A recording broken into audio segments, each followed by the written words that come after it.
aqui, quase chegando já no Central Park, dá uns 10 minutinhos andando do nosso apartamento. E conta aí, amor, como é que tu tá se sentindo no dia de hoje, esse domingão? Tava um domingo muito legal, sendo que a primavera enganou a gente. A gente pensou que já tinha passado o frio, sendo que essa semana fez um frio de inverno, né? Fez sensação térmica negativa. E aí a gente tá com casaco ainda, a Rebeca tá toda com roupa de frio, eu tô com segunda pele. E aí a gente tá indo no Central Park passear, que é o que a gente costuma fazer aos domingos.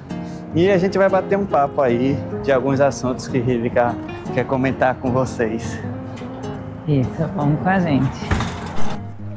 Acabamos de chegar aqui, Caio já está encantado com as flores crescendo. Como a gente vem muito para o Central Park, a gente viu literalmente as 4 estações bem definidas, né, amor? E são, como eu sempre falo, parecem vários parques diferentes. Que a gente não tem no Brasil, né? No Brasil, pelo menos no Nordeste, a gente só tem uma época de calor e uma época de chuva. Que só. Também é quente, não aqui é? Não, aqui a gente pega neve, as árvores, as flores caem. E fizemos várias fotos e vídeos aqui nas cerejeiras. E aí, amor? É a tua primeira vez que tu vê cerejeiras na vida? É sim, primeira vez que eu vejo. E aqui em Nova York, com essa visão do Central Park, é bem mais especial, né? Isso. Eu já tinha visto cerejeiras em Campos do Jordão, em São Paulo, né, no interior de São Paulo. Tem uma festa lá chamada Festival das Cerejeiras, que é bem legal, é bem bonito. E cada país com sua beleza, né? Mas tem algumas flores diferentes aqui no Central Park que eu nunca tinha visto. E amei. E tu? Também, início da primavera, calorzinho chegando, é uma coisa maravilhosa. Olhando aqui, essa flor, eu só lembro do filme Mulan, sabe? Que tem aquela frase de Mulan. A flor que desabrocha na diversidade é a mais rara e bela de todas. Então, essa flor aqui é do filme Mulan. Tu lembra, amor? Qual? Da flor do filme Mulan? É essa. É essa, sério? Aham. Sabia não. Oi, pessoal, conforme prometido, tô aqui com meu marido, Caio Miranda, e vou fazer algumas perguntas sobre como é que foi a experiência aí como aluno da NYU por um dia. Antes que ele comece a falar, já vou explicar para vocês o que é isso, para vocês não ficarem perguntando o que é isso. Então, na NYU, como alunos de MBA, a gente pode convidar durante uma vez por ano, tem aí como se fosse um Family Day, que você pode convidar aí pessoas da família ou algum amigo mais próximo para participar de um evento chamado EMBA Day. E aí você tem uma experiência como se fosse um aluno de MBA da NYU. Então a palavra está com Caio Miranda. Foi uma experiência muito boa, né? Você já inicia com aquela estrutura, tem uma estrutura grande, tem o pessoal lhe recebendo lá, você recebe um kitzinho lá com vários brindes e você vai direto ter um almoço com os alunos do Executive MBA. Aí lá no almoço a gente come, né? E bate um papo também com os alunos, aí faz perguntas, aquele clima lá como se você tivesse mesmo inserido no ecossistema lá do NYU. Isso, concordo contigo. Obrigada aí por participar do meu canal, desse quadro especial.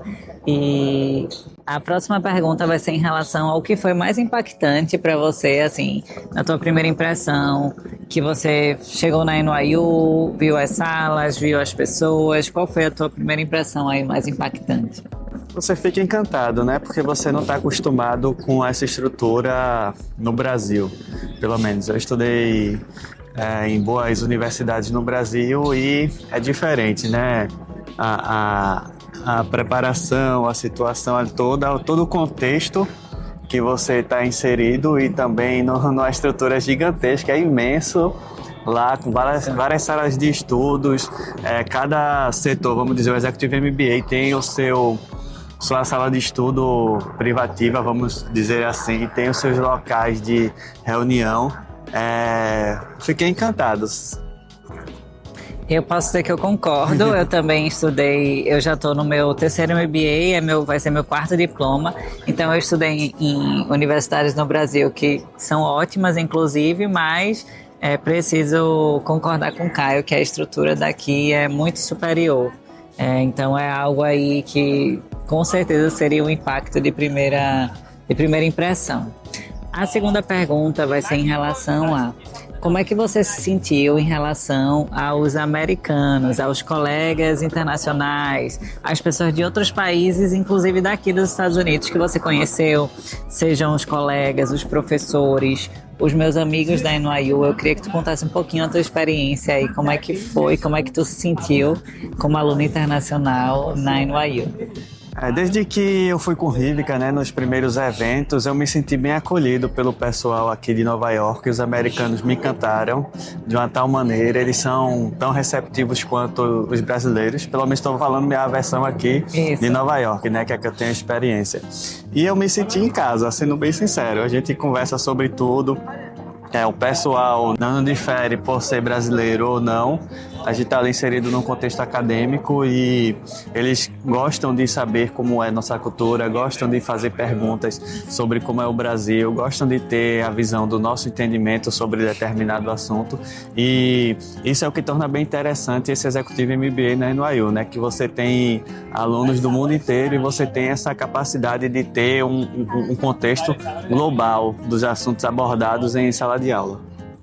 Muito bom, eu concordo com o Caio, eu também tive essa primeira impressão aí dos americanos, não só americanos, mas dos outros alunos de outros países, mas a gente fala muito americano porque na minha sala acho que tem 90% de americano, basicamente, e ali 10% de estudantes internacionais, e a gente começou a criar, vamos dizer assim, uma família, né? Nossa turma de MBA, a gente se identifica como A26, que é o ano de graduação, e a gente começou a criar em uma família na nossa turma. E o que eu acho diferente aí das universidades do Brasil, pelo menos a minha experiência, que já vai ser meu quarto diploma, para essa experiência que eu estou tendo agora aqui em Nova York, nos Estados Unidos, é que as pessoas da turma, elas são muito unidas. Então, é algo que vai muito além do só ir para a aula e passar e pegar um diploma ali no final. Então, a gente se trata aí muito como família, eu tenho amigos reais aqui e eu não esperava por isso, eu confesso. Muitas pessoas, quando escutam eu falar isso, perguntam, mas o que você esperava? Eu lembro que eu estava conversando com um amigo meu americano e eu comentei isso com ele. E ele disse, mas o que você esperava? Eu falei, eu não estava esperando muita coisa, eu esperava que eu fosse ser bem recebida, lógico, mas não esperava que eu conseguisse criar conexões, fazer amizade, ser tratada de fato como família. Desde o primeiro dia. Desde o primeiro dia, sabe? Porque, por exemplo, por que eu falei isso? Porque quando eu estudava no Brasil, era tipo assim, eu ia pra aula, fazia amizade com uma pessoa ou outra, um grupo específico, né? Tinha aquele grupo de amizades da faculdade, da universidade, mas a turma, ela não se tratava como uma família, né? Tipo assim, era chegar, assistir a aula, ir embora, pegar o diploma e acabou-se. E eu não sei se contigo foi assim também, tua experiência. Foi, dessa mesma forma. Isso. Então, a próxima pergunta, gente, vai ser em relação a aula que Caio teve com a professora Elizabeth. Ela foi sobre negociação. E aí eu queria saber o que é que tu aprendeu aí na aula, o que é que tu traz aí como empreendedor, que Caio é empreendedor há muitos anos, e o que é que tu aprendeu, como foram as trocas, e conta um pouquinho aí pra gente como foi essa tua experiência. Foi bem interessante, né? Quando chegou lá, ela já tinha 2 folhas em cima da mesa com material, e eram 2 cases. Aí, no primeiro case, a gente tinha 15 minutos para ler o paper, verificar todos os assuntos ali atinentes, abordados na negociação, todas as informações que você tinha à disposição. E a partir daí você teria 20 minutos de negociação com a outra parte. Nesse primeiro case era sobre uma empresa farmacêutica que tinha um produto aprovado pelo FDA e você tinha que negociar com o seu concorrente para você ter 100% do acesso da matéria-prima, que era rara. Aí foi difícil essa negociação, né? Porque são várias coisas que você tem que abordar. E a partir daí, quando a gente fez lá, assinou o papel, disse houve negociação sim ou não, o porquê, e que a gente debateu várias visões lá da turma, aí você começa a analisar. Pô, eu não tinha pensado por esse lado, tinha esse ponto de vista também que eu poderia ter abordado, tinha essa tal forma que eu poderia ter falado sobre determinado assunto, e isso deixou a aula bem interessante, né? Eu achei, assim, um contexto fantástico e, como eu falei para vocês, com pessoas da Índia, Inglaterra, Mongólia, Brasil e por aí vai. Isso. E uma coisa interessante é que na recepção, que foi depois, né, da aula, porque eu estava tendo minha aula, né, no IU, e Caio estava tendo a aula dele em salas diferentes. E na recepção, que foi a hora que todo mundo se encontrou, começou a apresentar, né? Os meus colegas apresentaram os familiares deles, muitas pessoas já conheciam o Caio. E foi assim, unânime, muita gente comentou o seguinte: Rivica, Caio se destacou na aula de negociação, ele fez questionamentos e observações que foi um destaque interessantes e a gente gostou muito. Eu acho que mais de 5 pessoas me falaram isso. E aí eu queria te perguntar, o que é que tu fez, o que é que tu acha que tu fez para ter se destacado aí no meio de uma aula tão interessante na New York University? Porque negociação se trata de quem está mais bem informado, né, sobre a outra parte. E uma coisa que eu vi é que todo mundo se ateve ao que estava escrito no papel, no paper. E eu não, eu fui mais além. Eu imaginei várias situações que ocorriam fora do que estava ali no papel. Por exemplo, eu tinha que negociar com a outra parte, estava autorizado a pagar até 1,5 milhão para ter essa exclusividade, vamos dizer assim, sobre o determinado produto.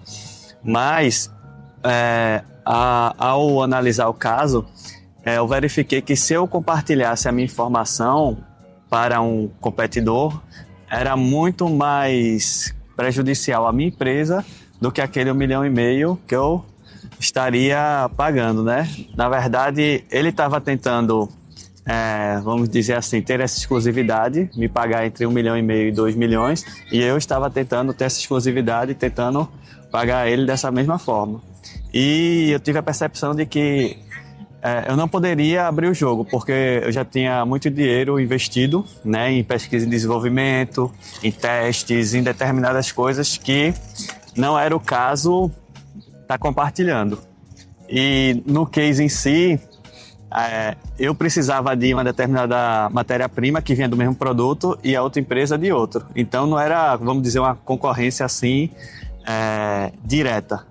Mas por causa do market share, de outras coisas envolvendo a concorrência em si, aí eu expliquei essa minha abordagem a todos, né? Que a professora disse que o ideal é você compartilhar informações, etc., e chegar a um consenso. E foi essa minha visão, que foi fora do contexto das visões do pessoal que estavam lá. Que é um dos pontos que tu sempre fala para mim, que acho que é um destaque aí do brasileiro, né? Que tá sempre pensando fora da caixa. O que é que tu acredita, assim, que seja um destaque em relação às outras pessoas que tu conheceu e a bagagem que tu traz aí como brasileiro aqui nos Estados Unidos? É o que eu sempre falo, né? Quem é bom no Brasil, ele é bom aqui nos Estados Unidos também. É uma coisa assim que é fato. Então, você tem que pender para o que você é bom. Você tem um diferencial. No Brasil a gente não tem tantos meios e por causa disso a gente consegue fazer muito com uma pouca estrutura. Aqui você tem meios, tem todo mundo que vai estar ali lhe ajudando. Então o mais, como é que eu posso dizer? O mais básico que eu posso falar é que a gente está acostumado já à dificuldade. Então a gente tem soluções para tudo, porque a gente no trabalho em si mesmo não vai ter aquele apoio, tantos recursos que a gente também, né? Tantos recursos para se trabalhar. Então a gente acaba desenvolvendo um meio de se fazer, não fazer dessa forma, fazer essa, vou unir isso com aquilo, e começa a criar essas situações. Pensar fora da caixa e ser criativo para resolver problemas com poucos recursos. Eu lembro que teu irmão me falou uma vez que o irmão de Caio estudou em Harvard, fez pesquisa em Harvard, e aí ele falou, quando Assim que eu falei para ele que eu tinha passado na NYU, ele falou: você vai gostar muito, porque nos Estados Unidos, além de não te atrapalharem, ainda ajudam. Então, eu peguei aquela frase que ele falou, guardei, porque claro que por mais que as pessoas te aconselhem, te falem, só você vai saber a tua percepção quando você está aqui. As percepções das pessoas são diferentes às vezes, mas é importante que você chegue bem aberto, comunicativo, você faça o seu aqui, porque você está começando basicamente do zero, com experiência, mas é do zero, num país novo onde ninguém lhe conhece, basicamente. Então você tem que sempre dar o primeiro passo, dar o primeiro sorriso, ser aberto a criar relacionamentos. Isso. Eu vejo algumas pessoas reclamando, fui para os Estados Unidos ou fui estudar nos Estados Unidos, não consegui fazer amizade alguma. Uma pessoa já me falou isso, veio fazer PhD em outra cidade, eu não lembro de qual é. E aí eu perguntei para a pessoa, certo, mas tu tentou fazer alguma amizade? A pessoa disse, não, eu sou mais calada na minha, quando termina essa aula eu vou embora, não tento chamar ninguém para sair, para conversar. Então assim, você está aqui começando do zero, você tem que dar o primeiro passo, não tem que estar sempre aguardando o outro, porque o outro também pode achar que você não quer, sabe? Então... voltando ao que Caio falou, concordo essa questão que aqui, além de não te atrapalharem, ainda ajudam. Isso é um pouco estranho no começo, né, amor? Isso. Porque você acha que, será que é isso mesmo? Estão realmente querendo me ajudar? Porque a gente está tão acostumado muitas vezes no Brasil, sobreviver e não ter tanto acesso a apoios, seja financeiro, apoio até de motivação mesmo, né? É muito fácil. A gente tem sorte que a nossa família nos apoia bastante, mas é difícil você encontrar, assim, pessoas que realmente incentivem o outro a estudar, a crescer, a trabalhar. Então, concordo com o que Caio falou. E fazendo aí uma das últimas perguntas para a gente encerrar, eu quero te perguntar em relação ao inglês. Como é que tu sentiu aí a tua primeira experiência acadêmica, vamos dizer assim, em relação ao inglês? Se tu sentiu dificuldade, o que é que tu mais gostou do inglês que tu já tem hoje? Como é que tu se preparou para isso? E queria escutar um pouquinho de falar. Eu venho me preparando, né, desde que a gente se mudou para cá com uma professora particular, em conversação. E isso me ajudou muito. Eu, na sala de aula, eu sou aluno internacional, então eu não tenho que estar preocupado. Vamos dizer assim, eu não tenho que estar com a mente, se eu vou falar 100% correto, ou se eu vou esquecer alguma palavra assim ou não, eu tenho que ser participativo. E é isso que o pessoal gosta. Eles sabem que a tua primeira língua não é o inglês. Mas tu tem que se fazer também entender. Tu tem que estar com o inglês, que o pessoal fica dizendo, o inglês básico. O inglês básico é quando você consegue conversar e você consegue ser entendido. Isso é o inglês básico, né? Que o pessoal fala, eu tenho inglês básico, mas se você chamar para conversar, não consegue bater um papo, não consegue mostrar seu ponto de vista. E aqui é diferente. Aqui você, em um ambiente acadêmico, você tem que ler o conteúdo e você tem que dar seu parecer, o que é que você pensa a respeito e qual a solução, né? Então você tem que falar tudo isso. E quando eu cheguei na sala de aula, eu disse, não, estou aqui, já estou nos Estados Unidos, eu tenho que me destacar, eu tenho que aparecer. Então fiz meus comentários, falei o que eu julgava certo, discordei de alguns pontos e fiz a mesma coisa que eu faria no Brasil, né? Sendo que em outra língua. Eu falei que eu fiquei bem contente porque eu fiz a primeira negociação em inglês na sala, a turma toda aplaudiu e disse, muito legal, ótimo. E é isso aí. E mais uma pergunta polêmica. Muitos brasileiros, eles têm medo de que quando chegar nos Estados Unidos, o pessoal daqui vai julgar o inglês deles. O que é que tu falaria para essa pessoa? Tipo, qual o conselho que tu daria e o que é que tu falaria da tua experiência em relação a isso? Quem é que tu acha que vai julgar o inglês? Que vai ser o americano ou isso não existe? Ninguém julga o inglês de ninguém aqui. Você tem que se fazer entendido, né? A mesma coisa quando chega o americano lá e tenta falar português, que ele fala várias coisas que estão erradas, mas que ele se faz entender.